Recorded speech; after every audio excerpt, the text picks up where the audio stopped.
Actually, can I do I don't. Hello, everybody. Matt Stout here, STR Loan Guy. I'm here with Kenny Bedwell, STR Insights. Kenny's joining us to share his list of the top 10 markets and talk about why he chose them. And we're definitely excited to have everybody here.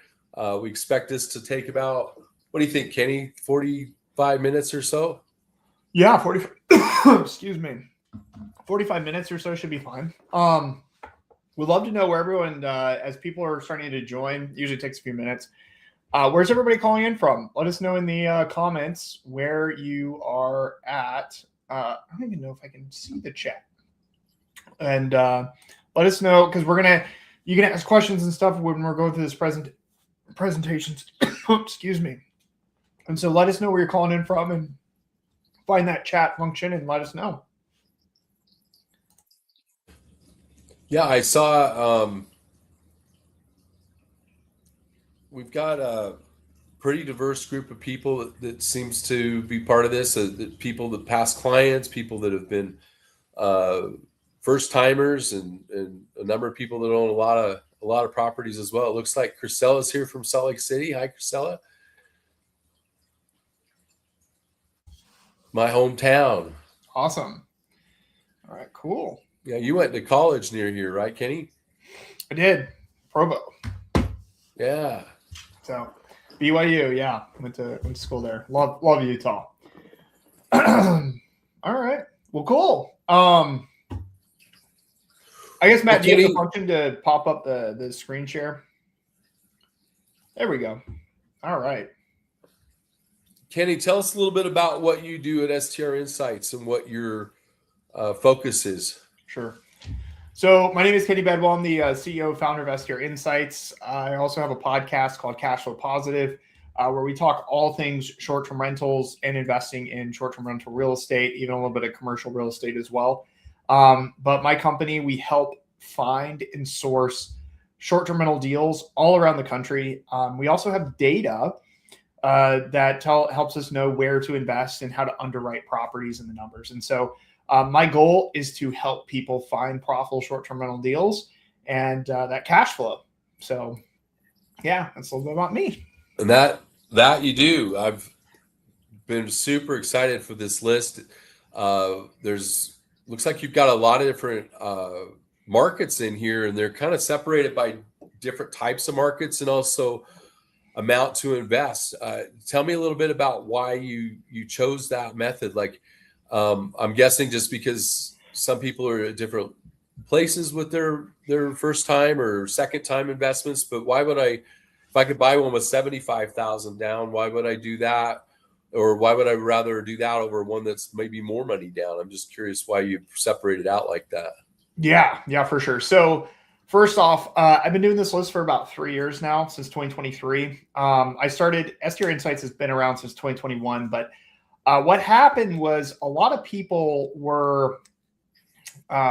just want to know where they should invest. And one of the biggest fears that most investors have today is we've all seen, the Airbnb is dead and all the negativity online about the short-term rental market declining. And so a lot of people are afraid of saturated markets. It tends to be I call it the boogeyman, or a boogeyman term in our industry. And so what I started doing 3 years ago is creating a list of markets that were performing well based on a handful of different data points that I'll get into in a second. But what that allows us to do, though, the second piece of that is not only did that make sense, but what I found is that even though a market could be, quote unquote, a good market to invest in, it might not be a good market to invest in based off of people's budget or other types of preferences. And so what I wanted to do is make a report that was kind of all encompassing around where people should invest based off of what they're specifically looking for. And I came up with these 8 different categories, and the categories are basically how much cash you have on hand to invest, and then destination types. And you can see the 4 destination types there. And then finally, there's a last category The bonus is my personal favorite markets that I'm seeing success in and with clients. We helped over 175 people last year find short-term rental properties. So what markets am I seeing that are just successful based off of that? I put my own top 10 list in there. Hopefully everyone's okay with that, but it's just based off my experience. But these other ones are based off of data points, purchase prices, revenue, regulation, and also just general demand and supply in those markets. So these markets on this list there's a lot of different things taken into account to know whether they are actually investable or not. So every single one of the markets on the list, you can legally STR on. Every single one of the markets on the list, you can. Well, that's huge. It seems to be the piece that people don't think about when they're first starting out of this. So. Exactly. And so that's like another layer on top of it. I try to look at purchase prices in those areas. One big assumption too, and this is important, is if you have $75,000 and you're going to do a 20% down payment, that also might limit where you could invest. And so some of the markets in that 75,000 might not actually make sense depending on the down payment amount you're going to end up doing. So there's a little bit of understanding like your situation might be different. But that's why there's over 80 different markets in this report. That's where we can come in and, give you some options, because there may be options with just 10% down doing second home products and things like that. So definitely things to think about. Looks like we've had a few more people join. Drew Doug says they grew up in Salt Lake. That's awesome. Not sure who that is, but these YouTube screen names don't really tell us. So feel free to chime in where you're coming from and why you're here. If you have questions, feel free to put them in the chat. We'll try and get to them. We're going to spend about another 30 minutes or so going over these markets, and feel free to jump in now, or we'll have some time at the end to do some questions, and then we'll share the link where you can download the report. I guess, where should we start next? Do you want to talk about your top 10 list, or what do you think's the best place to go from here? Let's just go in order. I mean, we'll just follow the report. So guys, this is the report that comes out every year. It's 100% free. Like Matt was saying, at the end, we'll put a link. If you're watching the recording of this, there'll be a link that you can grab that you can actually download the free report. And it's got, just so you know, so we've broken it into essentially 8 different categories, and then my personal top 10 list of markets as well. So there's over 80 different markets in this list. And there's some other additional data points of those markets. So it doesn't just list the market. It tells you revenue. It tells you ROI. It even tells you optimal bedroom count that you should be targeting. I think all these things are going to be really important because as we should know that there's different demand and supply based on bedroom count in every market. So let's just go through the list and kind of pick some of these ones and kind of dive in from there.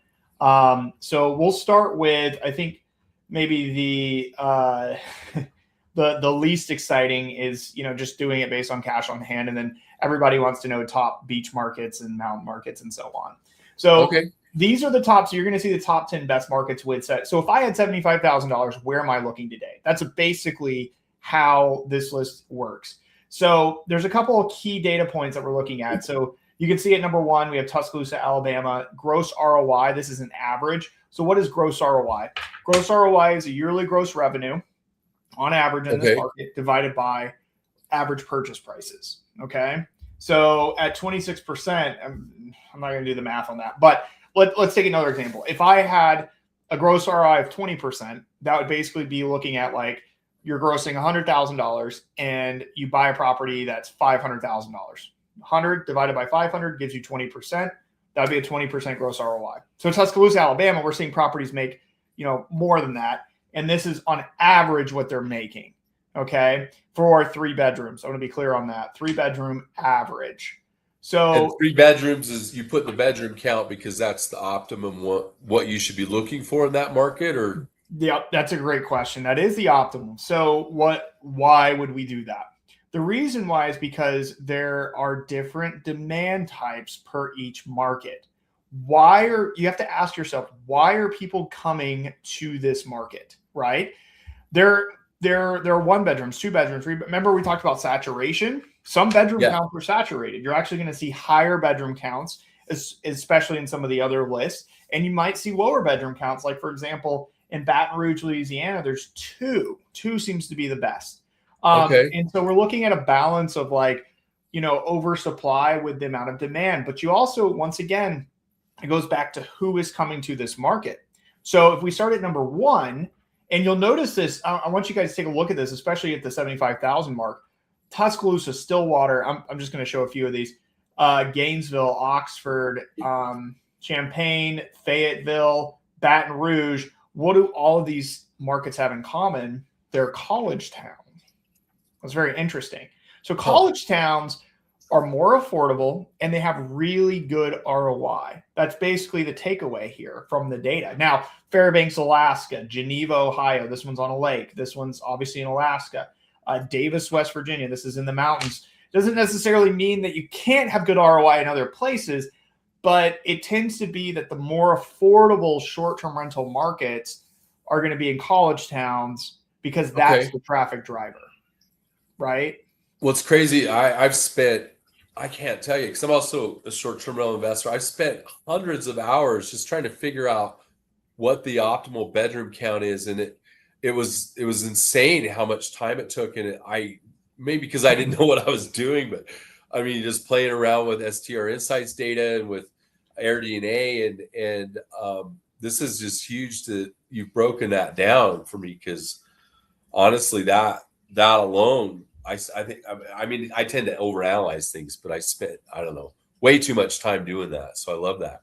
And I'm going to add this to it. I think that also it doesn't mean if I had more money, I shouldn't look in Tuscaloosa, Alabama, right? That's not what that means.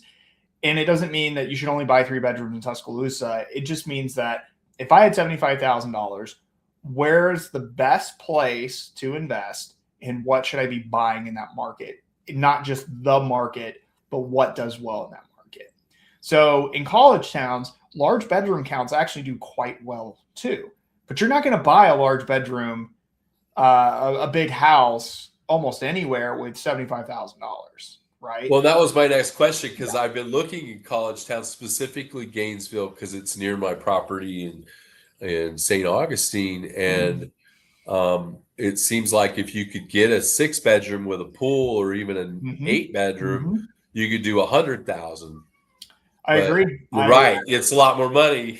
It is a lot more money, and so it's kind of like we're a little bit limited. It's like, okay, you put me up against the wall. I only have $75,000. What can I do? What's going to be the best shot? But that doesn't mean those markets are bad. Like higher bedroom counts are bad, and I would actually say that.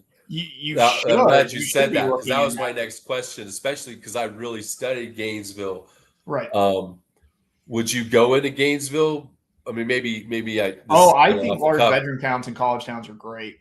So yeah, if you did have 150,000 to put in, you probably would still maybe look at Gainesville or 100% some of these markets. So I forgot to mention, I went down a tangent on something else. Sorry, my fault. No, it's not your fault. It's my fault. So the bedroom count is a representation of the demand on who is coming here. So when we think about 3 bedrooms, we'll start at 3 bedrooms right now. Who is staying in 3 bedrooms? A family, right? Well, what types of families are staying in 3 bedrooms that are coming to college towns? That's the next question. And you're like, well, obviously parents who are maybe dropping kids off, like that's what's going on right now. Dropping kids off for college the next semester. For sporting events, obviously you got football games or whatever. They're just visiting their kids, graduations, whatever. Like that's why they're coming. It's a family. It's not couples. Couples can come to this market. That's not typically who is coming to some of these markets, right? Well, then you go, well, Kenny, you just mentioned earlier that big bedroom counts work. Right, they can. So then you have multiple families who's staying in 6, 7 bedrooms, multiple families, small groups maybe, but they're coming and visiting. So like, think of like an entire family, graduations, for example, the entire family comes and visits and watches, son or daughter graduate college or whatever. And those types of spaces typically do very well.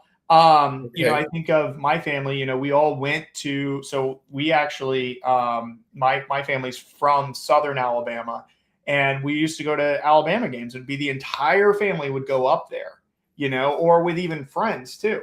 And now in the day and age with Airbnbs, there's larger, but we could have all stayed together. And so that's why those larger bedroom counts can actually do quite well. And there's not as many of them. But remember, it all goes back to the guest avatar who is coming there. It doesn't mean couples aren't going there. It doesn't mean that there's not, corporate retreats there or whatever. But that's less common than some of the other types of guest avatars I've described. And you're going to see the inverse when we look in other markets, where it's like 3 bedrooms aren't actually great. It's more like 4 or 5 or 2s. Don't do a 3 bedroom. So it just depends on the market and the guest avatar. Okay, so this is based on 75,000, and where would you recommend somebody starts if it's their first one, or is it really more based on other goals? For 75,000? Well, I mean, what if they have, let's say, 150,000? Would you encourage them to buy 2? No. Or would No. Don't do that. Really, I don't. So short-term rentals, and this has to be said at the very beginning. If you did a 10% down loan and you had $75,000, theoretically, you could do, if you were approved, right, you could do up to what? 650, maybe 700, depending on closing costs. Yeah, sure. Even 750 if you got your closing costs covered with $75,000, 10% down. But that leaves you $0 for furnishings, amenities, any sort of updates or upgrades to properties. And we're at a day and age where a short-term rental, if it's quote unquote turnkey, meaning ready to go, like somebody selling an Airbnb, it's most likely not going to be profitable. Just based on where interest rates are, current expenses, everything else, they're trying to sell at a premium. It just doesn't really make a whole lot of sense unless you're going to make improvements to that property. It's like an active business. We don't buy an active business because it's making money and it's just going to keep making me more money. You're buying it for a premium. You're buying it for what it's worth today, but you're going to improve it. That has to be the mindset going in 2026 of purchasing. So I'm looking at properties. Go back to this. If I had $75,000, I'm looking at properties that are 300, 400,000 max, because I don't have a lot of capital, but I need something left over to furnish or to add or improve current short-term rentals in that market. So that goes for every single budget type. And so I would better to buy one and make it the top. Would you say you got to be in the top 10%?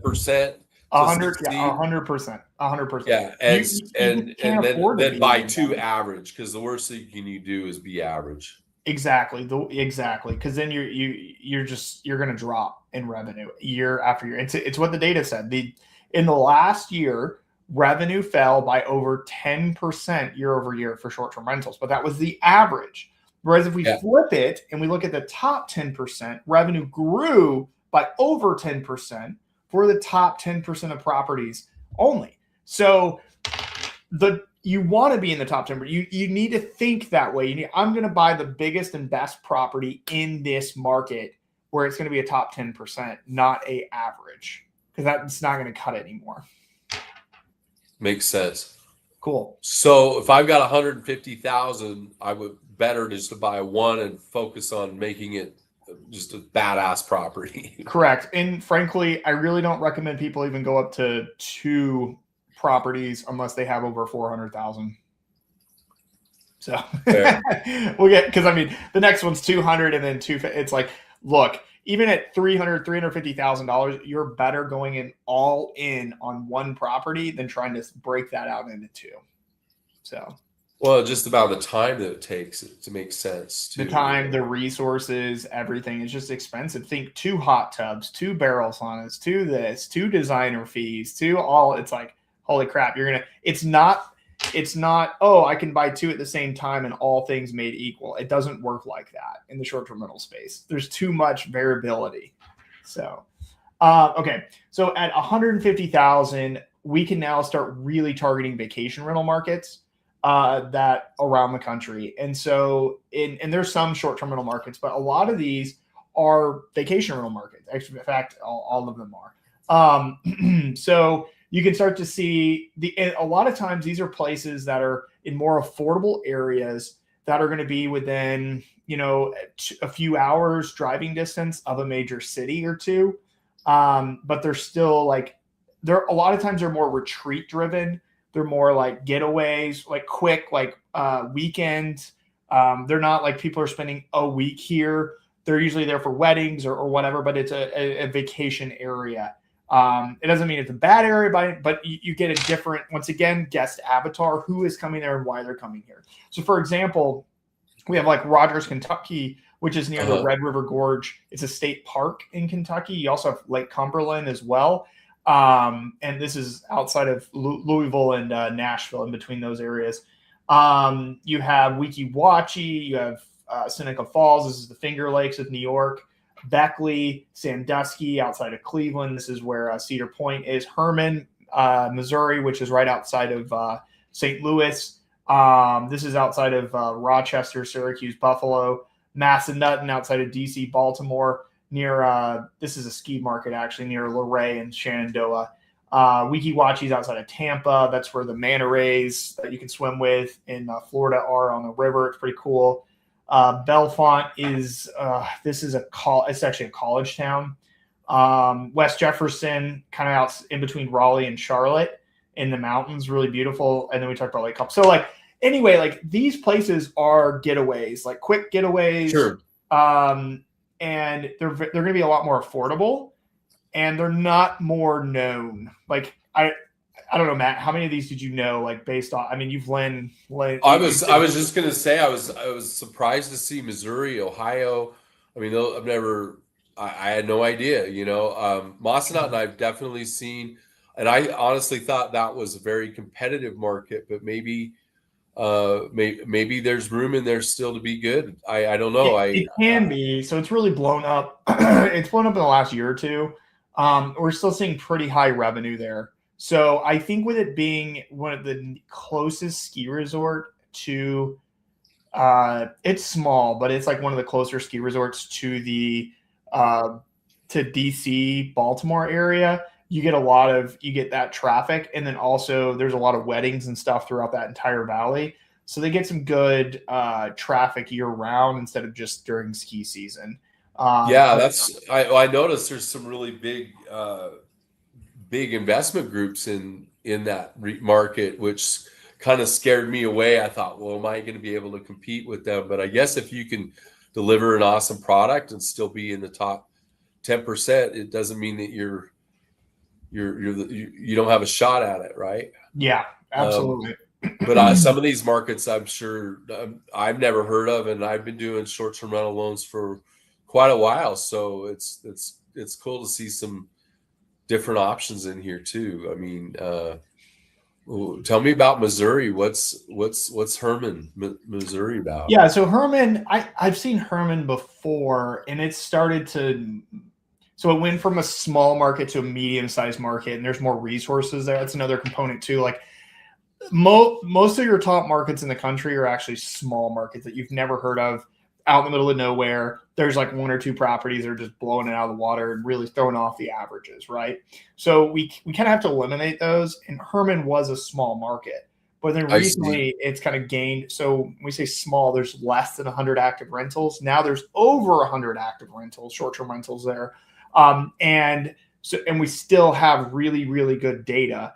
And there's more things to do. So Herman has a lot of wineries. There's some wedding stuff to do. And it's your getaway from St. Louis, a quick, I think it's an hour and a half outside of St. Louis. If you look it up and it's closer or further, don't sue me, please. But it is outside of St. Louis. So it's one of those ones where there is we see Hudson Valley in New York, or we see Hershey, Pennsylvania, which you'll see some of these that I'm naming later on in the report. All these places that are outside of major cities that are quick getaways have been doing quite well. That doesn't mean everywhere, right? For example, Blue Ridge, Georgia is terrible. It's an awful market. right? It is outside of Atlanta, and it's got similar attributes to some of the markets I'm talking about, but it is so saturated. It's already Saturated, been yeah. discovered. Blue Ridge had 100% year-over-year increase in supply for the past 3 years. 100%. Oh, wow. So it's doubled every single year for the last 3 years.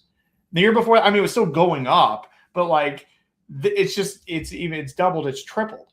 So You see some of these reports that talk about, and you see those properties, and they're beautiful, and you're like, wow, this thing's going to crush it. But then, you look at the data, and it's just not there. And that's what I love about this. It's so data driven. It's stuff that I obsess on. I love it. Yeah. One market, if you are really interested in a more affordable lake market, I definitely encourage. We do have a lake market section we'll get to later, but I want to highlight this one. Lake Cumberland, Kentucky, drivable from Nashville and also Louisville. It is very seasonal, but it is very affordable, and you can have a really cool lake property. Just one of those areas that can make sense for people who not on anyone's radar. So, all right. Awesome. We'll move to 200,000. So 200,000 things start to get a little more interesting because you have funds to invest and go into certain markets.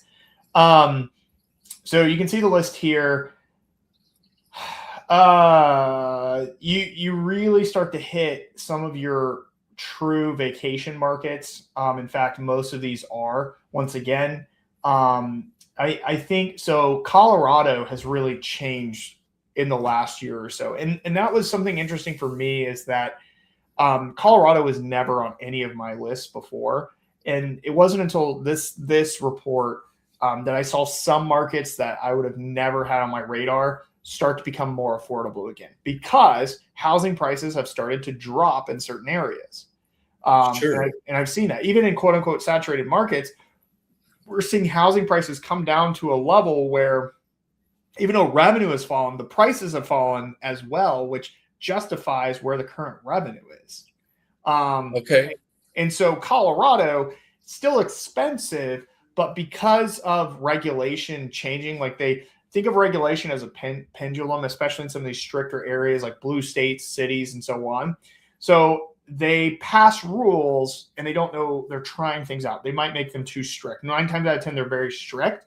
And they realized they were getting tax dollars, and it really impeded rate. So what they do is they make adjustments, and the pendulum swings back until they find some equilibrium where it's at rest, right? Where they found the perfect amount of, like, we've got control where everyone's happy and content, but we are also getting our tax dollars, and we're limiting maybe supply or just like who can STR and short-term rent in these markets. And so Colorado is this really good example where they over-regulated. Now they're starting to come back and pull in certain areas. This is not near the ski resorts. I was just going to ask, is that a ski market? Or? No, it is not. So I think this is actually, I'm pretty sure this one's this is one of the few I was like, what in the world? Like, where is this market? Yeah, I was going to say, I've never heard of it, and I live in Utah. It's in Southwest Colorado. So actually South Colorado, but I mean Southwest. Yeah. Well, so you're kind of hitting on my big question is, why not some of these Western states like Utah? I mean, we have 6 national parks and things, but I imagine it's just the prices are too high. The prices are too high. The ROI is just much lower. So like Utah, did one make it on the list? I mean, the last time I've seen one from Utah, it was like 13% gross ROI, and they just keep ticking down because of the prices of houses. So this is outside of Durango. Durango is actually really strict on regulation, and so it kind of pushes short-term rentals out into some of the surrounding areas. And so still 14%, is that awesome? No, but it's still pretty good, especially for Colorado. But now when I talk about Colorado, I'm not talking about the ski areas, Steamboat, Vail, Copper, like all that. No, they still don't make sense. They're still heavily regulated. There's a lot but Southwest Colorado is starting to be more attractive. Couple other ones of note worth. So we still really like near national parks. So like Ellsworth, which is near Bar Harbor, Maine, which is near Arcadia National Park. Jim Thorpe is actually in the Poconos, which was interesting. That's still doing okay. Now, that doesn't mean, I think one thing, like I talked about at the beginning, that doesn't mean go buy anything and everything in the Poconos. Sopranos, right? Or go buy everything in Boyne Falls or Galena or Cooperstown. Like, that's not at all what it means. It's being strategic, but buying a property that will be in the top 10%, and you will find success that looks like this. So Great. there's a lot of assumptions with, hey, this market's doing well. It doesn't mean go buy anything in that market and you're going to find success. So, and if you have questions, feel free to put them in the chat. We can address them now. We got a few more minutes still to go over some of these other categories, and then we'll get to the top 10 and share the link.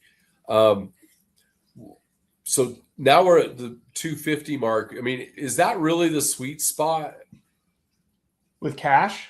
Yeah. Well, so it depends on what your goals are, right? Like, it depends on what you're trying to get out of the property. If your goal is to make as much money possible, obviously I think, in my opinion, 350, 400 is a pretty good sweet spot. So, but it doesn't mean you can't make money at 250 or 300 or 150 or whatever. It just means like you have more cash to spend to invest in the properties to make them awesome. Right. Well, and it's important to think about the tax savings versus the income, because for a lot of people, I'm seeing the benefits are as much the fact that they can do 100% bonus depreciation as it is for the income and the long-term appreciation. So is that something you're seeing too, or would you say absolutely. that? I mean, we take in all those layers into account when we look at a deal. I mean, we look at potential appreciation, cash flow, tax savings, then debt pay down, or equity pay down. So I think that the level of, what are your personal goals help someone know like what their sweet spot should be. So, and that's what we do for a living. So it looks like we got a question from Drew. He asked, how do you factor in local STR regulations to do your market analysis? So that's a good question. I mean, there's so many different types of regulations. There isn't like, oh, well, we only allow this and do that to make it make sense. We look at we have to go, if I recommend a market, can you go in and legally find and acquire a short-term rental and rent it out without any sort of occupancy limit? Well, sorry, that could be a factor, but without any sort of like days, like how many days you can rent it out limits, or caps in the market, like if the cap's already full. So like there's a lot of different like layers to it, but basically, does it mean there's no regulation? Absolutely not. A lot of these markets have regulation. Some of them have very strict regulation, but it doesn't mean you can't STR in that market. You just have to learn what the rules are. So we looked at, and thankfully this year I had the help of ChatGPT on this one, where I was able to take the list and go through each market individually and just go like, okay, here's the list. Are there any restrictions that would keep someone from buying in this market today? What are the rules? And we went through all the rules in every single market to make sure we understood what they were before we put them in the list. Like Wisconsin Dells is very strict. It's number 4 right here. Can you STR in this market still today? Absolutely, you can, but you have to do it in the right zoned areas, right? Does it make it easy to find those areas? No, not necessarily, but you still legally can STR in this market and find and acquire properties in that market. Therefore, why wouldn't it be on the list? It's just harder than maybe some other areas. So that answers. Well, that's a good thing, because you don't want to be in a market that can become easily saturated. Well, that's a huge point here is Matt, where what you'll find is that some of the best markets are some of the heavily regulated markets because it keeps out competition, right? So the easiest markets to enter into, the Smoky, I'm going to pick on a few. Orlando, for example, that's probably the best one. Okay, I think there's over like 20 or 30,000 short-term rentals in those markets. Like it's just easy to buy something there and try and get in. There's no barrier of entry. And everyone knows about Disney and Universal. Like everybody knows about those places, and it's just, oh yeah, I can just go buy there. But are you going to maximize your returns by buying in those types of markets? And then is it a long-term play, meaning that, okay, cool, you might make money this year, but when that supply doubles next year, are you going to make the same return? No, probably not. It's going to dip. So go ahead. I can speak to that. I mean, you know how committed I am to the Zion's market here in Utah, and we just started framing cabins, and I've been working on this project for 2 years, but it's been so worth the wait because it is one of the only places you can have two units that are 20 minutes to Zion's, 40 minutes to Bryce, an hour to the Grand Canyon. Everywhere else it's restricted, or you can only have one property per lot. So it's, you know, just knowing that there's only so many of us that are going to be there has been worth it for me. Yeah. But even though it is a very expensive market, and I think that's something that I love that you've done that research on the, you know, regulations, because you don't want to say, oh, well, I don't want to go there because it's regulated. If anything, I think you do want to go there. Right. Yeah. I there's nothing more dangerous than investing in a market with no regulation, because it's only a matter of time before they add the regulation. I love it. So, where's my thing? Okay, whatever. So we've got these are where you're going to see some of the more, you know, popular markets on here that you might know. Oakhurst, Stroudsburg is also the Poconos, Wisconsin Dells, Sedona. Okay, we've seen some good opportunities. Sedona, Clearwater, Catskills, Dripping Springs, which is the hill country, and then Stowe, Vermont. So, yeah, hill country. So that's what about that? Is that where I'm just trying to visualize what brings people there? Wineries and weddings? Yeah, so the Texas Hill Country, I think there are wineries there. It's a huge wedding destination. It's outside of Austin and San Antonio. Okay. Corporate retreats. It's just kind of the getaway area for those two cities. So you're showing us 5 bedrooms would be good with a budget of big properties. That's usually what that means. You start seeing 4 or 5. Yeah, that's you want to buy bigger properties. But if you had 400, you might even do better if you could do like 10 bedrooms or 20 bedrooms there. Maybe 20 is overkill, but yeah, I mean, sure, 10. I mean, you're talking probably a $2 million property at that point, and you're going to need more than 250. But this is 250 plus, right? So anything more than this. But yeah, these markets these are Dripping Springs, for example, is a really good example of wedding retreats, corporate retreats as well. And so your group sizes are going to be really big, large bedroom. They're going to want more bedrooms. They're going to want more bathrooms, more amenities. I mean, these properties have to be like resort style properties. So, yeah. Okay. Let's hop down to let's get into more of the interesting ones with the top beach market destinations. One thing I'll point out here is obviously there's, you know, a limited amount of beach markets. And so you're going to see the typical states. But I do want to highlight, look how low the average return is, average ROI for beach markets. This is probably the number one worst category in terms of types of returns. Number one, beach markets are very, they're competitive. Okay. Meaning like there's just a lot of supply. Number two, they're also very expensive from a purchase price standpoint, but also an operational standpoint as well. Insurance tends to be higher in beach markets. You also have a lot more wear and tear from families and kids and you know, salt water and all of that good stuff. Yeah.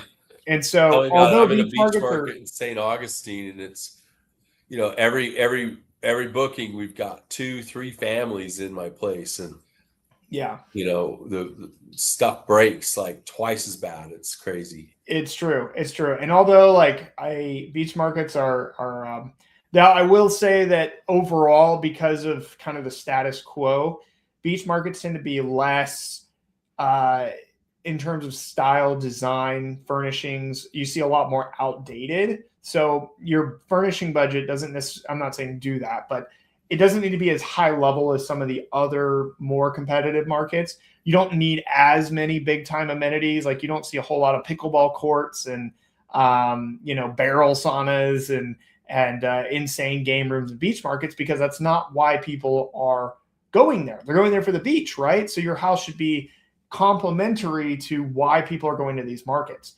And the beach markets, you know, having good amenities is great, but you don't need to go all out. So that's one advantage of the beach markets. However, with all the other factors, just the returns are low. So if you're like, well, I want the best returning property or best returning type of market, it's not going to be beach markets. It's probably going to be mountains, but we'll get to that in a second. But anyway, you're taking this head on, because I was like, when I first came into this, there wasn't nearly the data there is now.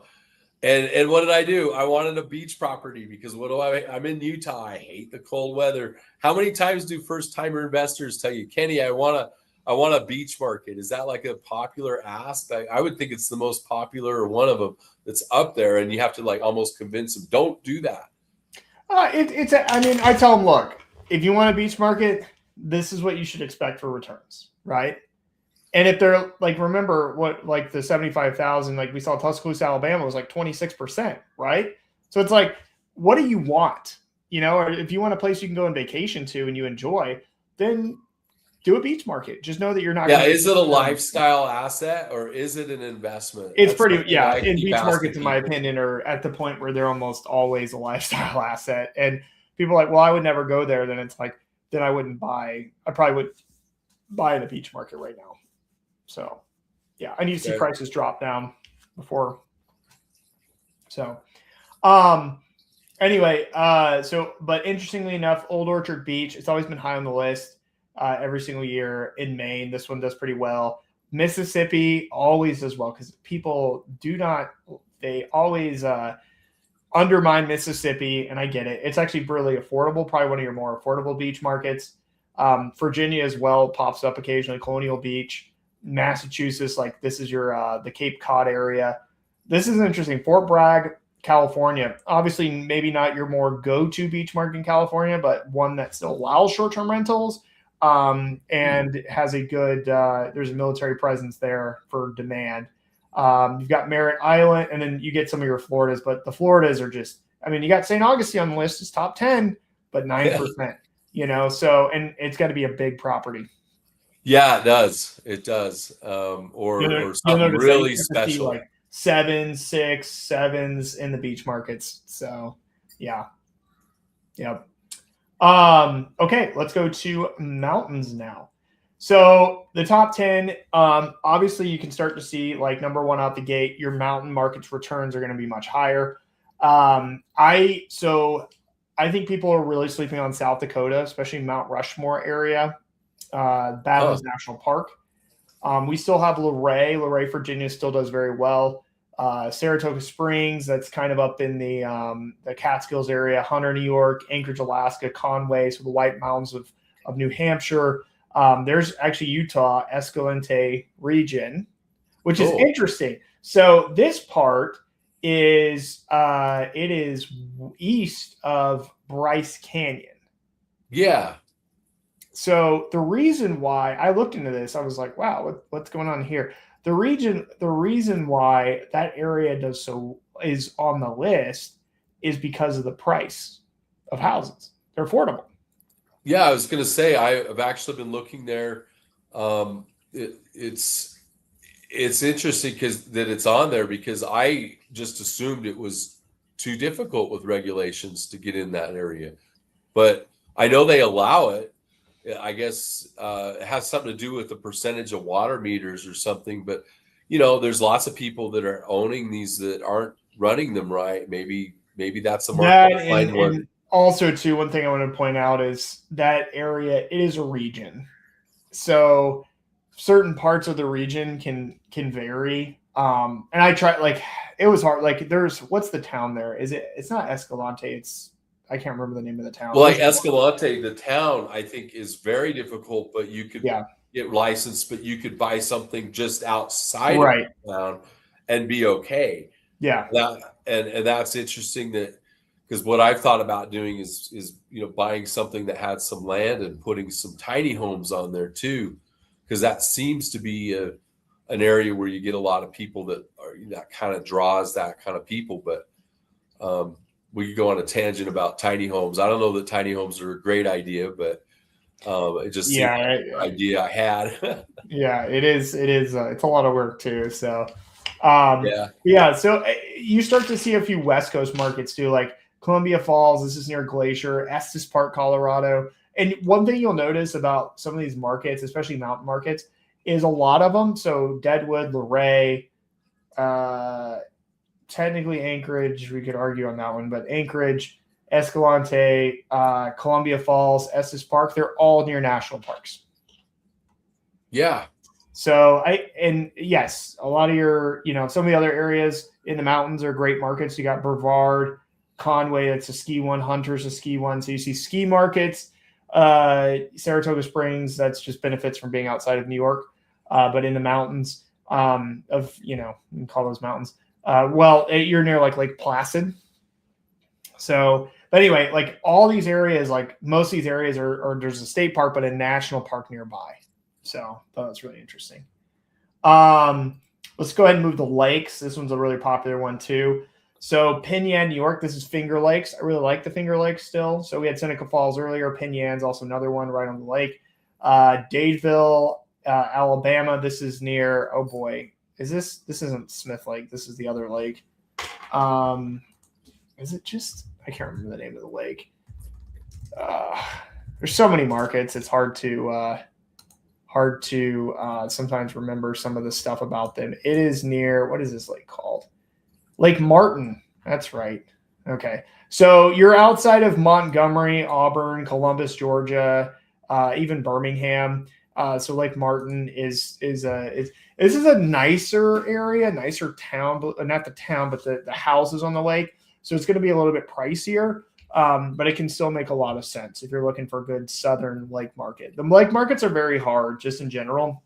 Don't you have to really have a view of the lake from your living room? Well, you need to be waterfront. Yeah, you got to be on the lake. Like you got to be right on. There's no other way. Yeah. Michigan City. So this is being on Lake Michigan. Probably this is personally, I would, if it was my biased opinion, I would put Michigan City over Dadeville, and I'd be like 1A is Penn Yan, 1B is Michigan City. Like I like both of those a lot, but I have to try to make this as unbiased as possible, and so it based on the data, it came in third. But personally, I feel like I would be like these top two would be the best lake markets in my opinion. It's great to see Vermont. I think that's a market nobody talks about. No, there's so many like lakes and small waters of body in the Northeast, in Maine, New Hampshire, Vermont, that people don't talk about, especially if you can get something near like a ski resort that's also so it benefits from summer and winter. I think there's a lot of good potential there, and these properties are they're going to be more affordable, and the competition is just so low because nobody is updating them. No one's talking about them. The experienced investors aren't running to those types of markets because they don't know about them. So. Well, you read about them, and some of the things that they do to you, like to get licensed as regulations, is insane. But if you're willing to go through the hassle, you're going to have a really great property. Exactly. So, it's one of those ones where we really, I like all those regions and little pockets and things. Just the hardest part though about investing in the Northeast, especially the areas that are further away, is just resources. You got to think about cleaners and handyman and maintenance people to help you. So that's always a big one. Mineral VA. This is near Lake Anna, in Virginia, as well. It is Lake Anna. So this is right outside of DC. This is their closest lake market. Really good one. Higher price point, much higher price point. But yeah, this is a good one. If you want the most affordable lake market on here, it's going to be Erie, Pennsylvania. This one, I would definitely go larger bedroom count. And honestly, like I'd argue this one's probably overall give you a good ROI, not as high of cash flow because of the purchase price and revenue potential. But still, if you were doing this, it would be pretty good, but very, very, very, very affordable. And then being on Lake Erie, or there's some other little lakes in around that area, like Jamestown and stuff like that. So like that. Ludington, Grand Marais, New Concord. This is another interesting one too. But once again, we start dropping in ROI. And Lake markets are a little bit easier than beach markets, in my opinion, but they're still not as good as mountain markets overall. So, anyway, cool. Let's do urban. Up. Go ahead. I was just going to say we've got about 10 minutes left, and I wasn't sure what was next. We've got urban markets. We got urban, and then just my personal top 10 list. So I'll fly through urban. So urban is the hardest one to legally short-term rent with all the regulations. But you'll notice, so these tend to be smaller urban markets. Cincinnati is probably your biggest city. You got Kansas City here. It has to be on the Missouri side, not the Kansas side. Jacksonville, Florida, coming at number 10. But Cincinnati is probably one of our favorite urban markets, and just like bigger city. But for the most part, where we can legally STR in a lot of big cities is just challenging, right? So it's going to be smaller ones.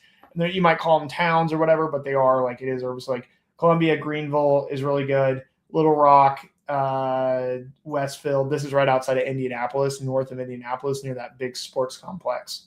So South Bend, Indiana, Notre Dame. It's a big, really good area. Really like that one. So yeah, I've seen some awesome ones there too. All right, let's go to my top 10, and then we can kind of. All right. And guys, if you have questions, go ahead and get them ready. Go ahead and put them in the chat. Let's answer any questions you have. I'll go through this top 10 list and just you can let me know markets, other markets you didn't see on the list, what your thoughts are on those markets, and we'll go from there. So my top 10 list. So Berkeley Springs, West Virginia, probably the best returns I've seen just in general all around the country.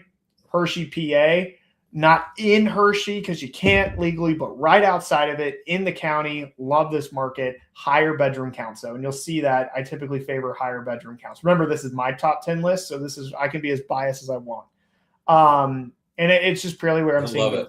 This one, number 3, nobody knows about this one. Mansfield, Ohio. This is near like Ludenville. This is central Ohio. There's a state park.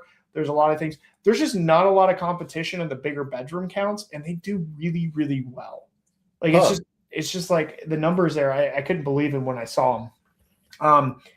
I personally love the Finger Lakes. I have property in the Finger Lakes. It kills it. Constantly looking for opportunities there. Regulation is the biggest hurdle there, but that also makes it why it's so good because there's so much regulation. But there is opportunity there.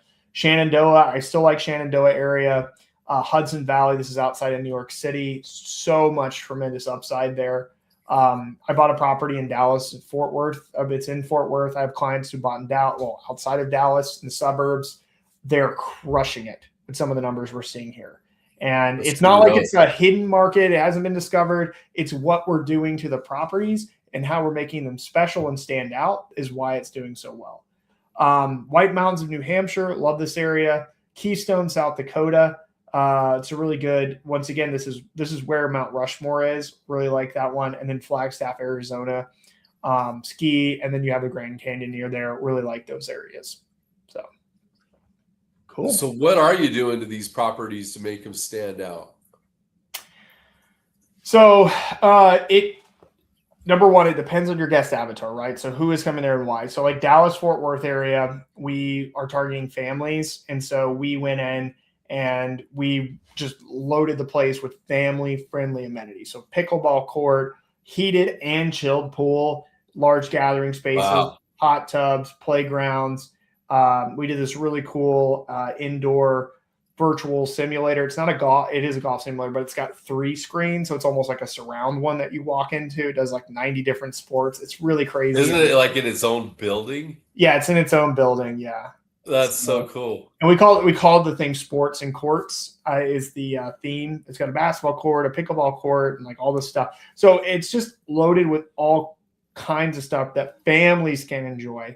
Whereas some of our other properties that are more towards adults and adult groups, there's 2 hot tubs. There's more golf center things, and it's not that kids can't enjoy it. It's just more focused on adults. There's a yoga studio and a gym and things like that. So these amenities got to cost some serious coin. I mean, what percentage of the price of the house do you think I should budget for amenities? Oh gosh. So I okay. guess it depends on the market, right? Yeah, it depends on the market, but the way to think about it is like there's two really key things that we're looking for. So number one, we want cash flow.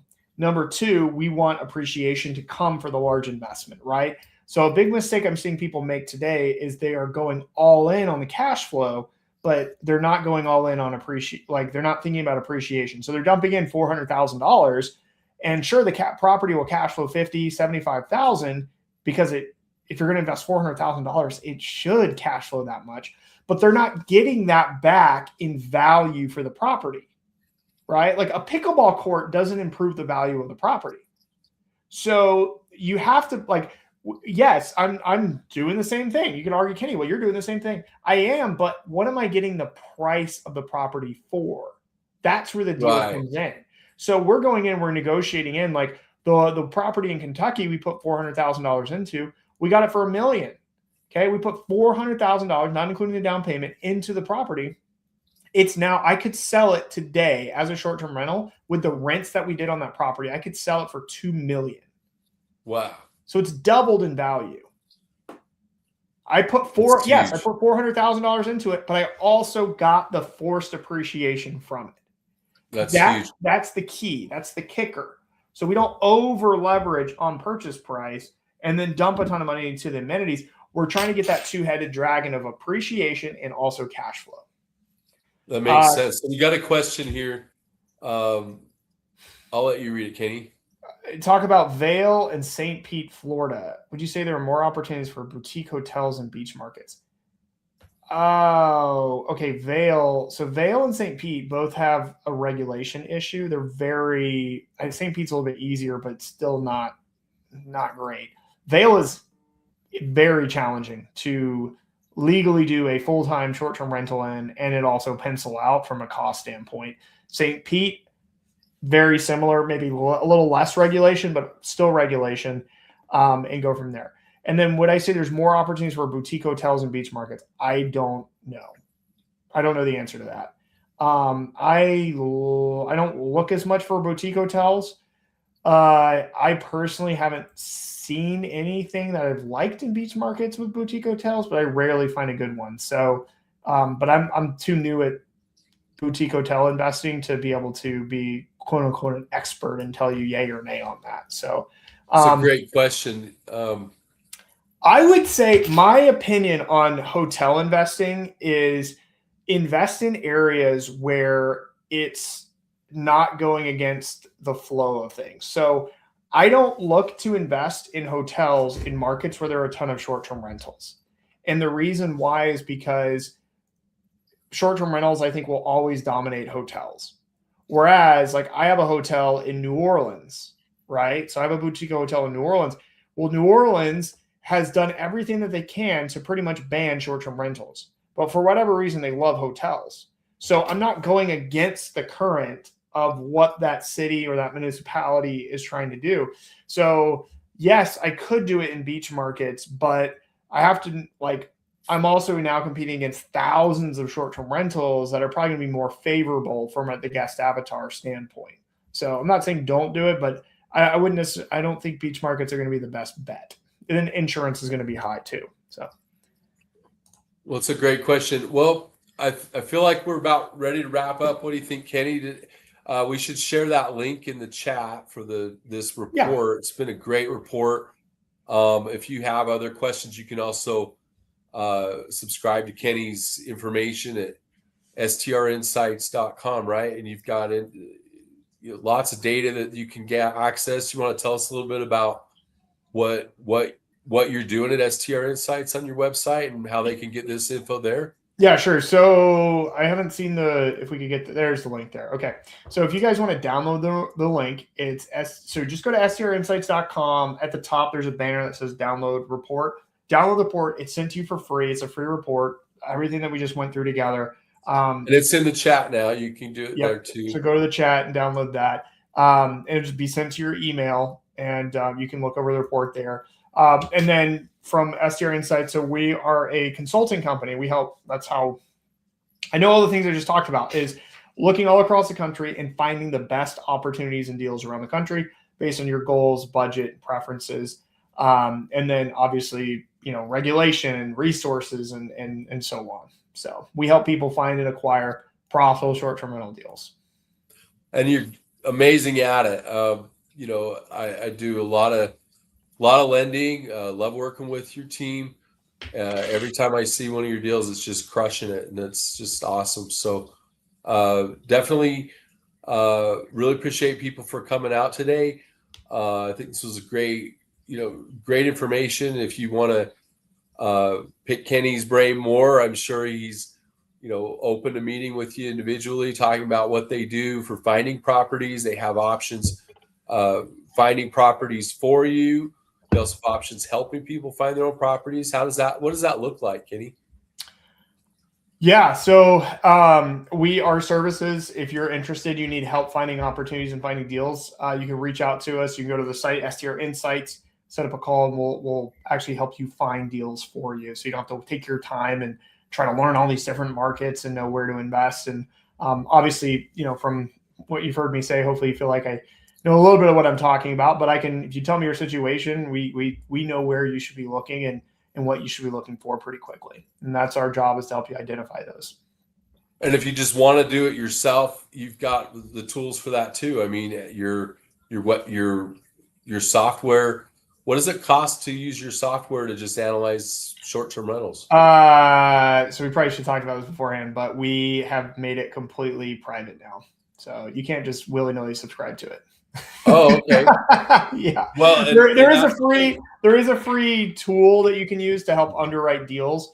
You just click go, like start. You don't even need an account. You can just use it. You put in an address, it tells you the revenue of properties.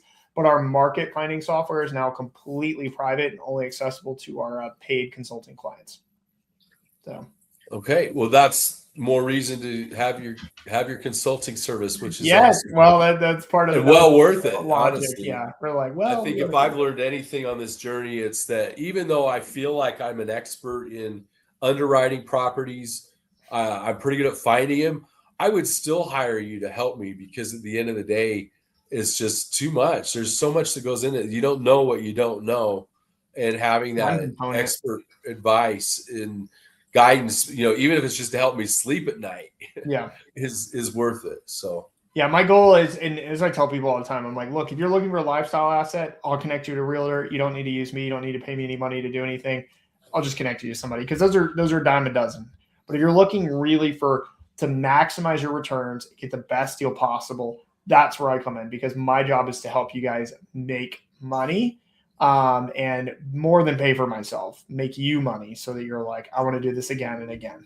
So I'm the easy button if you want to press it. So there's the link to the report. It's also in the chat. This will be archived on my YouTube channel, STR Loan Guy, the STR Loan Guy. And if you need help with financing, of course, I'm here to help. You can find me, and we'll get you pre-approved for options with 10% down. We're in 48 states. We can do DSCR products in 49 states. So we have a lot of options to get people approved using short-term rental income, lower down payments, stuff like that too. Really appreciate you guys coming out today, and best of luck to you. Wish you luck on this journey, and I hope it all works out. Yep. Thanks, everybody. All right. Take care.